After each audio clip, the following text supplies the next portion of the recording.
अस्सलाम वालेकुम, मैं हूं मुनव्वर हुसैन और आप देख रहे हैं मेरा यूट्यूब चैनल गार्डन टेक। 2 अक्टूबर 2024 को मैंने ये लेसन इस गमले में लगाया था और आज 2 नवंबर है। 1 महीने की उम्र को पहुंच गया हमारा ये लेसन जो हमने इस गमले में लगाया था। और आज मैं आपके साथ शेयर करने वाला हूं इसका खादों का शेड्यूल, क्योंकि मैंने आपसे वादा किया था कि मैं लेसन की खादों का शेड्यूल आपके साथ शेयर करूंगा, जिससे आप मोटे और सेहतमंद बल्ब हासिल कर सकेंगे। तो नाज़रीन, वीडियो शुरू करने से पहले मेरी आपसे गुजारिश है कि आप चैनल को सब्सक्राइब करके बेल आइकॉन को प्रेस कर दें ताकि आपको आने वाली वीडियो का नोटिफिकेशन मिल सके।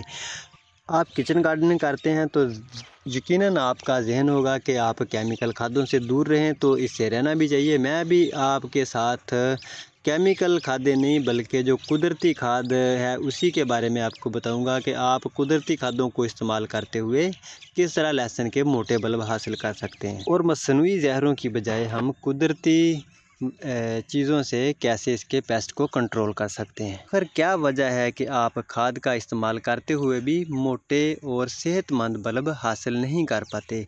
तो आप मेरे साथ रहिए, वीडियो को आखिर तक देखिए ताकि आपको मुकम्मल मालूमात मिल सके। तो प्यारे नाज़रीन, लहसुन को अच्छी ग्रोथ के लिए फास्फोरस, पोटाशियम और नाइट्रोजन की मुनासिब मकदार की ज़रूरत होती है और ये तीनों एलिमेंट हम कुदरती खादों को इस्तेमाल करते हुए हासिल करेंगे। ऐसा नहीं है कि आप खाद का इस्तेमाल नहीं करते, हो सकता है कि आप खाद का इस्तेमाल हमसे ज़्यादा करते हों और यही एक वजह है कि जो लहसुन के पौधे हैं या कोई भी पौधा आपने गमले में लगाया होता है वो खाद की ज़्यादती की वजह से ही कमज़ोर पड़ जाए।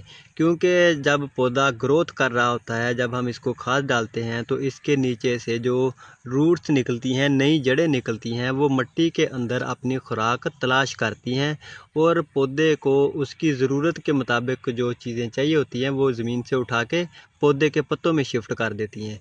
तो हम जब ज़्यादा ओवरडोज करते हैं, खाद ज़्यादा डाल देते हैं, तो वो क्या होता है कि जो नई निकलने वाली जड़ें होती हैं वो गल जाती हैं या सड़ जाती हैं। तो उससे क्या होता है कि पौधा जो है वो पीला पड़ जाता है, उसकी ग्रोथ रुक जाती है, जिसके नतीजे में उसके ऊपर लगने वाला जो फल होता है वो भी छोटे साइज का रह जाता है, या नीचे बनने वाली जो सब्ज़ी होती है, जैसे हम ये लहसुन का प्लान मैं आपको दे रहा हूँ, तो जो लहसुन के बल्ब हैं वो छोटे रह जाएंगे।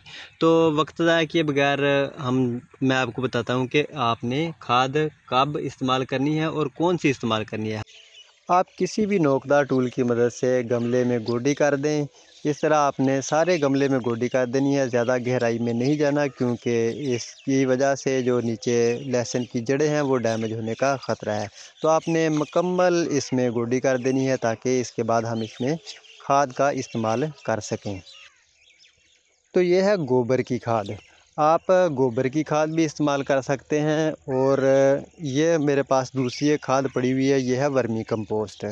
ये दोनों ही बहुत ताकतवर खादें हैं। आप चाहें तो गोबर की खाद इस्तेमाल करें या फिर वर्मी कंपोस्ट।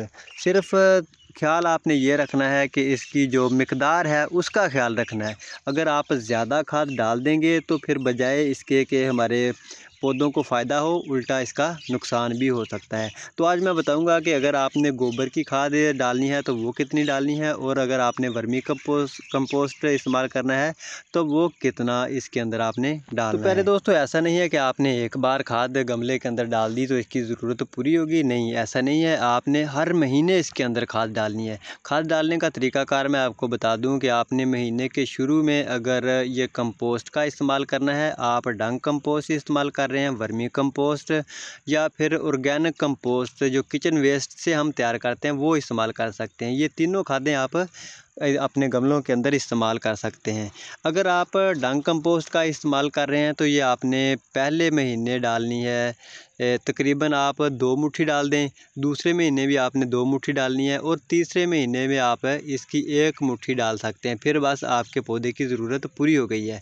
ये महीने के शुरू में आपने ये डालनी है और महीने के दरमियान में आपने पोटाश की ज़रूरत के लिए क्या करना है कि केले के छिलके को बारीक कर लेना है। पहले आपने उसको सुखा लेना है, तकरीबन 2 से 3 केले के छिलके ले लें और उसको बारीक सुखा कर बारीक पीस लें। उसका पाउडर भी आप इस्तेमाल कर सकते हैं या फिर सुखाने के बाद उसको पानी के अंदर भिगो दें और उससे जो पानी हासिल होगा 2 या 3 दिन के बाद वो आप गमले के अंदर इस्तेमाल कर सकते हैं। इससे आपके पौधे की तमाम ज़रूरियात पूरी हो जाएंगी।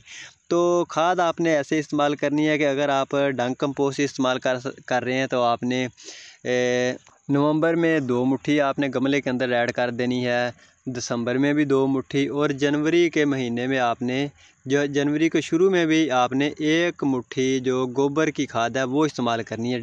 मुकम्मल जो आपको जिसके ऊपर यकीन हो कि ये डीकम्पोज शुदा है, आपने खुद डीकम्पोज की हो, वो इस्तेमाल करनी है या आपने किसी एतमाद वाले बंदे से लेनी है। ऐसा नहीं है कि जो कच्ची गोबर की खाद है वो आप डाल देंगे तो आपके पौधों का नुकसान भी हो सकता है।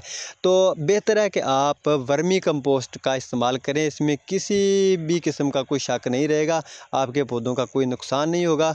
तो उसको आप खुला डाल सकते हैं। वर्मी कंपोस्ट का अगर आप इस्तेमाल कर रहे हैं तो वो बिला झिझक आप उसको इस्तेमाल कर सकते हैं। 2 मुट्ठी डालें, 3 मुट्ठी डालें, आप हर महीने वो 2-3 मुट्ठी उसकी इस्तेमाल कर सकते हैं। वर्मी कंपोस्ट की वो बहुत ठंडी खाद होती है, उससे आपके पौधों को कोई नुकसान नहीं होगा। और महीने के दरमियान में आपने जो मैंने केले के छिलके वाला फार्मूला बताया वो आप इस्तेमाल कर सकते हैं। उससे वाफर मकदार में पोटाशियम मिलेगी और आपके लहसुन के बल्ब मोटे होंगे। ये मैं आपको जब ये हमारी लहसुन तैयार हो जाएंगे तो मैं इसके बल्ब आपको दिखाऊंगा, उसी फार्मूले से मैंने कैसे बल्ब इसके तैयार किए हैं। तो आपने ये राख भी ले लेनी है। ये राख आप महीने में 1 से 2 मरतबा इसके ऊपर इसका छिड़काव करते रहना, क्योंकि ये हमारे बाउजदाद इस तरीके पे अमल करते हुए लहसुन में ये राख को हम छटा करते हैं और अभी भी हम कर रहे हैं। अभी भी हम जो लहसुन की फसल लगाते हैं उसमें ये जो चूल्हे की राख होती है, लकड़ी की राख या फिर ओपलों की राख आप ले सकते हैं, उसका हम छटा करते हैं अपनी फसल लहसुन की फसल में। तो अब बारी आ गई है स्प्रे की कि आपने इसके ऊपर स्प्रे कौन सा करना है। तो नाज़रीन, आप बाज़ार से ख़रीद लें नीम ऑयल, बस आप महीने में 2 मरतबा नीम ऑयल का स्प्रे कर दें या फिर नीम के पत्ते ले लें और उसको पानी में डालकर उबाल लें। ऐसा करें कि आप 1 किलो पानी ले लें और उसके अंदर 200 ग्राम नीम के पत्ते डालकर उसको अच्छी तरह उबाल लें और उसका पानी हासिल करके जो है वो रख लें और उसको महीने में 2 बार लहसुन के ऊपर स्प्रे कर दें। अपने दूसरे पौधों के ऊपर भी स्प्रे कर सकते हैं। तो उससे होगा क्या कि जो कीड़े मकोड़े हैं वो उससे दूर भाग जाएंगे। उससे मरते तो नहीं है मगर ऐसा है कि वो आपके पौधों का नुकसान नहीं करेंगे, उससे दूर भागेंगे। उम्मीद है कि आपको तमाम मालूमात जो है वो आप तक पहुंच गई हैं। तो मेरी आपसे गुजारिश फिर है आखिर में कि आप मेरे चैनल को सब्सक्राइब करके बेल आइकन को प्रेस कर दें। मिलते हैं अगली वीडियो में। अल्लाह हाफिज़।